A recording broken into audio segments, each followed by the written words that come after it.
جی السلام علیکم دوستوں، کیسے ہیں سب؟ امید کرتا ہوں سب خیریت سے ہوں گے۔ کل میرا ویلوگ نہیں آیا تھا، اس کی ریزن یہ ہے کہ پچھلے 3 دن سے یہ میری آنکھ خراب ہے۔ آج بھی آنکھ خراب ہے لیکن ابھی کچھ الحمدللہ بہتر ہے، اس وجہ سے میں یہ ویلوگ بنا رہا ہوں۔ سب سے جو اہم اور امپورٹنٹ خبر ہے وہ یہ ہے کہ بشریٰ بی بی کو اڈیالہ جیل سے رہا کر دیا گیا ہے۔ یہ سب سے بڑی پاکستان تحریک انصاف کے لیے ایک لمبے ٹائم کے بعد اچھی اور خوشخبری یہ ہے کہ بشریٰ بی بی صاحبہ کو اس ٹائم جو ہے نا جیل سے رہا کر دیا گیا ہے۔ جیل سے رہا ہو گئی ہیں۔ ان کے اوپر کیس تھا، کل ہی ان کو جو ہے نا عدالت کا حکم تھا کہ بشریٰ بی بی کو رہا کر دیا جائے، لیکن کل وہ رہا نہیں ہو سکی تھی اور اس کے بعد جی آج ان کو رہا کر دیا گیا ہے۔ پی ٹی آئی گوجرا نے سماجی رابطے کی ویب سائٹ پر ویڈیو جاری کرتے ہوئے لکھا ہے کہ بشریٰ بی بی اڈیالہ جیل سے رہا ہو کر بنی گالا جا رہی ہیں۔ یہ بات کی بات ہے کہ بشریٰ بی بی کے اوپر کوئی اور طرح کی پابندیاں لگاتے ہیں کہ وہ کسی طرح سیاسی ایکٹیویٹیز میں حصہ نہ لیں، کیونکہ اس ٹائم پاکستان تحریک انصاف کی لیڈرشپ بھی تھوڑی بکھری بکھری ہے اور اس ٹائم یوں کہہ سکتے ہیں کہ پی ٹی اے کو لیڈ کرنے والا کوئی بندہ نہیں ہے۔ بشریٰ بی بی کا باہر آنا ایک بہت بڑی خوشخبری ہے پاکستان تحریک انصاف کے لیے، پی ٹی آئی کے لیے۔ بشریٰ بی بی کے 10 لاکھ روپے مالیت کے ضمانتی مچلقے اسپیشل جج سینٹرل شاہ رخ انجمن کی عدالت میں جمع کرائے گئے اور ان کی رہائی کے روبرو جاری کر دی گئی۔ بشریٰ بی بی کا ضمانتی مچلقہ ملک طارق محمود نون نے جمع کرایا۔ اس سے قبل 3 بار غلط روبوکار بنانے کی وجہ سے سابق خاتون اول بشریٰ بی بی کی رہائی تاخیر کا شکار ہو گئی۔ بشریٰ بی بی کی رہائی کے روبوکار 3 بار بنائی گئی لیکن تینوں دفعہ غلط بنائی گئی، جس کے بعد چوتھی بار درست روبوکار بنائی گئی۔ واضح ہے کہ گزشتہ روز 23 اکتوبر کو اسلام آباد ہائی کورٹ نے توشہ خانہ 2 کیس میں سابق وزیر اعظم اور پاکستان تحریک انصاف کے بانی عمران خان کی اہلیہ بشریٰ بی بی کو ضمانت 10 لاکھ روپے ضمانتی مچلقوں کی عوض منظور کر لی تھی، تاہم روبوکار جاری نہ ہونے کے باعث ان کی رہائی نہیں ہو سکی تھی۔ جسٹس میاں گل حسن اورنگزیب نے بشریٰ بی بی کے توشہ خانہ 2 کیس میں ضمانت پر رہائی کا مختصر تحریری فیصلہ جاری کر دیا تھا اور آج وہ بشریٰ بی بی صاحبہ جو ہے نا اڈیالہ جیل سے رہا ہو گئی ہیں۔ یہ پاکستان تحریک انصاف کے لیے بہت بڑی اور بہت ہی اچھی خبر ہے اور یوں ایسے لگ رہا ہے کہ اب پاکستان تحریک انصاف کے لیے مزید بھی اچھی خبریں آئیں گی۔ ڈی چوک احتجاج کیس میں بی پی ٹی اے کے 12 اراکین کے 2 اراکین کے صوبائی اسمبلی کی ضمانتیں بھی منظور ہو گئی ہے۔ یعنی یوں سمجھ لیں کہ اب پاکستان تحریک انصاف کے لیے کچھ نہ کچھ اچھا وقت جو ہے نا آنے والا ہے، کیونکہ فیصل وافدہ صاحب جو ہے نا وہ اگلے دن کہہ رہے تھے کہ ایک پروگرام میں کہ جی بشریٰ بی بی کو بھی رہا کر دیا جائے گا اور عمران خان سے بھی ملاقات کا جو ہے نا حکم دیا جائے گا۔ اور آج ہم نے دیکھا کہ عمران خان صاحب کو بھی جو ہے نا کہ عدالت نے حکم دیا کہ عمران خان صاحب کو ہائی کورٹ کی عدالت میں اسلام آباد میں 3 بجے پیش کیا جائے۔ اب جب میں یہ ویڈیو بنا رہا ہوں تو 2:30 بجے کا پاکستان میں ٹائم ہوگا، لیکن میرے پاس ابھی ٹائم جو ہے نا 3:30 بج رہے ہیں، تو ابھی تک جو ہے نا عمران خان صاحب کو تو جیل میں نہیں لایا گیا عدالت میں، تو ہو سکتا ہے کہ عمران خان کو عدالت میں پیش کریں۔ اور مختلف خبریں بھی گردش کر رہی ہیں، یہ کہہ رہے ہیں کہ مخالفین کی طرف سے کہ عمران خان یا بشریٰ بی بی کسی ڈیل کے تحت جو ہے نا یہ معاملات ابھی ڈیل کی طرف آ گئے ہیں، تو ایسا کبھی بھی نہیں ہو سکتا۔ وہ عمران خان صاحب جس نے وفاق کی حکومت قربان کی، جس نے صوبائی حکومتیں قربان کی، تب اس نے ڈیل نہیں کی، تو اب بھی کسی صورت میں وہ ڈیل کرنے والا نہیں ہے۔ بشریٰ بی بی بھی 1 سال سے زیادہ ٹائم جیل کے اندر رہی، تب انہوں نے کسی قسم کی ڈیل نہیں کی، تو اب بھی وہ کسی قسم کی کوئی ڈیل نہیں ہے ان کے اوپر۔ ہاں کوئی اور کیس نہیں ہے، اس وجہ سے یہ ان کو نہیں رکھ رہے، ورنہ تو یہ دعا مانگتے کہ اگر ان کے پاس بشریٰ بی بی کے اوپر کوئی اور کیس ہوتا تو ضرور یہ بشریٰ بی بی کو جیسے یہ توشہ خانہ 2 کیس سے نکلتی تو دوسرے کیس میں گرفتاری ڈال دیتے، لیکن ان کے پاس اور ابھی اس ٹائم کوئی کیس نہیں ہے، تو اس وجہ سے جی ان کو جو ہے نا گرفتار مزید نہیں رکھ سکتے۔ اسلام آباد ہائی کورٹ میں عدالتی حکم کے باوجود بانی پی ٹی اے سے جیل میں ملاقات پر پابندی کے خلاف جسٹس سردار اعجاز اسحاق خان نے توہین عدالت کیس کی سماعت کی۔ عدالتی حکم پر جیل سپرنٹنڈنٹ غفور انجم اسلام آباد ہائی کورٹ میں پیش ہوئے۔ ایڈیشنل اٹارنی جنرل اور اسٹیٹ کونسل بھی عدالت میں پیش ہوئے، جبکہ درخواست گزار کی جانب سے فیصل چودھری عدالت میں پیش ہوئے۔ اسٹیٹ کونسل نے بتایا کہ عدالت کی سماعتیں نہیں ہو رہی تھی، اس لیے ان کی ملاقات نہیں کرائی گئی۔ جیسے سردار اعجاز اسحاق نے کہا کہ استغفار کیا کہ آپ یہ کہہ رہے ہیں حکومت ایک نوٹیفیکیشن سے انصاف کی فراہمی کا عمل روک سکتی ہے، फाजिल जज ने कहा कि दरख्वास्त गुजार कह रहा है एक नोटिफिकेशन के जरिए अदालती हुक्म की खिलाफ वर्जी हुई, मैं ये नहीं कह रहा नोटिफिकेशन दुरुस्त है या नहीं, इसलिए तो उनको अलग से पिटीशन जारी करने के पड़ेगी, लेकिन अदालती हुक्म के बावजूद मुलाकात से इनकार अदालती हुक्म का खिलाफ वर्जी है। स्टेट काउंसिल ने कहा कि पंजाब हुकूमत ने लॉ एंड ऑर्डर सूरत हाल की बुनियाद पर जेल मुलाकातों पर पाबंदी लगाई। जैसे सरदार इजाज ने इस्तफार किया कि वकला की मुलाकातों पर भी पाबंदी लगा दी गई।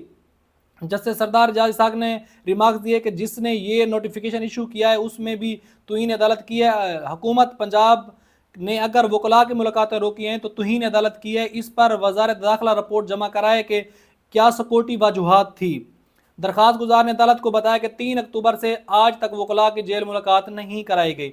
शोएब शहीन एडवोकेट ने कहा कि हम अगर जेल चले जाते तो क्या हम से कोई सिक्योरिटी थ्रेट है।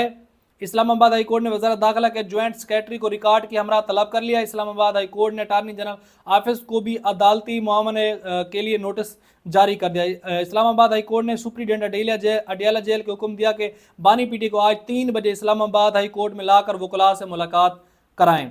और हो सकता है कि अदालत का हुक्म मान लें और ऐसा भी हो सकता है कि अदालत का हुक्म ना माने, क्योंकि तौहीन अदालत ये तो हाई कोर्ट का हुक्म है। जब सुप्रीम कोर्ट ये कह रहा हो इलेक्शन कमीशन को आप मखसूस नशिस्तें जो है ना पीटीए के हवाले करें तो वो ना मान रहा हो, उसके ऊपर अगर किसी किस्म का कुछ नहीं हो सकता तो इस पर भी कुछ नहीं होगा। जैसे सरदार इजाज इसाक ने रिमार्क्स दिए कि मुझे पता है आप मेरे हुक्म पर अमल दरामद नहीं करेंगे, ये जस्टिस कह रहा है। जैसे सरदार इजाज इसाक ने रिमार्क्स दिए कि मुझे पता है कि आप मेरे हुक्म पर अमल दरामद नहीं करेंगे, आप सिक्योरिटी इंतजाम करें और इमरान खान को अदालत में लाएं, अगर नहीं ला सकते तो कल आप अदालत को बताएं कि क्यों पेश नहीं कर सके आप। ये जी आज देखते हैं, अभी तकरीबन आधा घंटा है, आधे घंटे में जब आप वीडियो ये देख रहे होंगे तो तब 3 बज चुके होंगे, हो सकता है कि इमरान खान साहब को जेल में लाया जाए।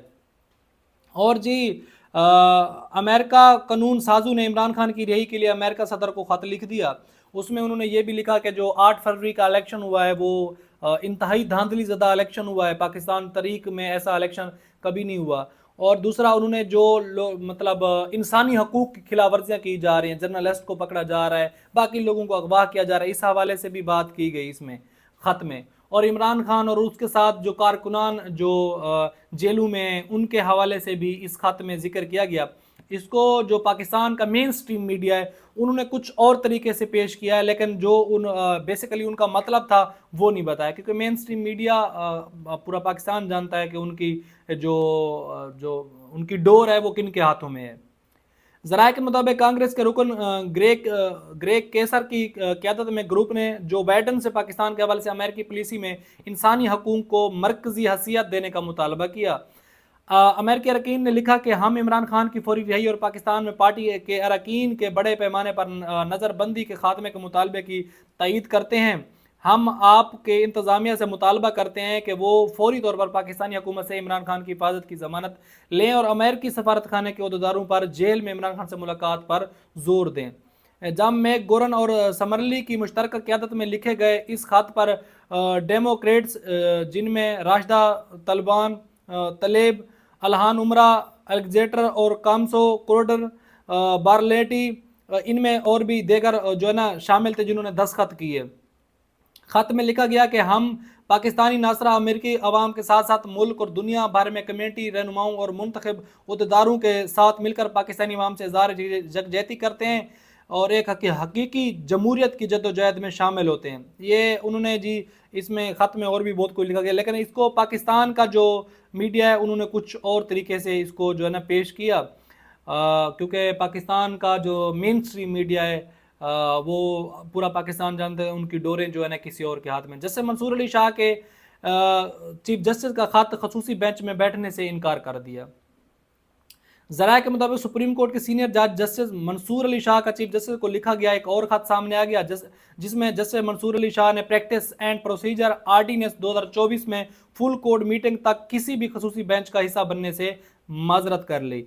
खत में जस्टिस मंसूर अली शाह की जानब से मौके पर अपनाया गया कि supreme court practice and procedure committee की सेक्रेटरी को भेजे गए 23 सितंबर 2024 के मेरे खत की मदरजात मेरी दरख्वास्त के बावजूद 19 अक्टूबर की मीटिंग के मिनट्स में दर्ज नहीं किए गए।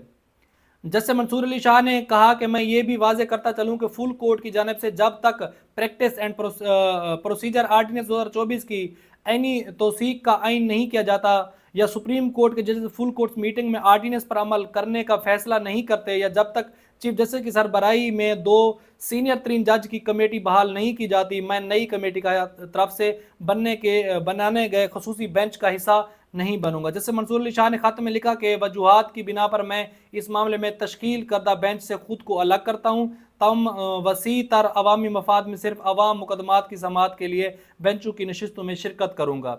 जैसे मंसूर अली शाह ने खत में लिखा कि सरता मिस मोर कहते हैं, जब सियासतदान अपने अवामी फ़रैज़ की खातिर अपने ज़ाती ज़मीर को तर्क कर देते हैं तो वो तबाही की जानब मुख्तसर रास्ता अपने मुल्क की रहनुमाई करते हैं। उन्होंने मजीद कहा कि हम इक़्तिदार में रहते हुए अक्सर ये भूल जाते हैं कि इस मुल्क के लोग हमारे अमाल को देख रहे हैं और तारीख़ कभी माफ़ नहीं करती। ये जी जैसे मंसूर अली शाह की गुफ्तगू थी। जैसे याह्या अफरीदी साहब कल परसों तक जो है ना बहुत बड़े मनसब के ऊपर चीफ जस्टिस, उनको जैसे कि पूरा पाकिस्तान जानता है कि उनको सेलेक्ट कर दिया गया है कमेटी की तरफ से, पार्लिमानी कमेटी की तरफ से, वो अपने मनसब को सर अंजाम देंगे। जैसे मंसूर अली शाह भी मेरे ख्याल में उम्रे के दौरे पे कुछ दिन के लिए पाकिस्तान से बाहर जा रहे हैं। अब जैसे याह्या अफरीदी के ऊपर डिपेंड करता है कि वो किस तरह इसको मतलब मामलात को हैंडल करते हैं। क्या वो जिस कमेटी ने उनको सेलेक्ट किया है उस कमेटी की पैरवी करते हैं, या फिर पूरे मुल्क की या अदलिया को देखते हैं। अब ये आने वाला वक्त ही साबित करेगा, उससे कबल जो है ना किसी किस्म की कोई राय कायम नहीं की जा सकती। अब तक के लिए इतना ही। अपना बहुत सारा ख्याल रखें, इस चैनल का भी ख्याल रखें। पाकिस्तान जिंदाबाद।